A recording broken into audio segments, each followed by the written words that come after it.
Grabe naman to guys. May patakbo-takbo pa si kuya, oh. Akala ko naman kung ano gagawin nito at tumatakbo pa. Sa atin, kinikilaw yung mga gantong isda. Pero tingnan nyo kung anong klase ng luto gagawin nila dito guys. As in, hindi pala luto. Parang kala mo kinilaw style. Grabe ang mga antik. Sinahog guys, antik. Antik talaga ang sahog nila guys. Nilagyan pa ng chili powder. Tapos, ewan ko kung anong masala. Then, spring onion.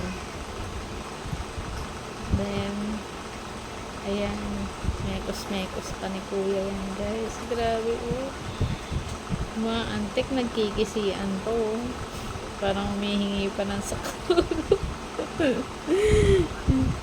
Kinakain pala ang antik. Grabe siya.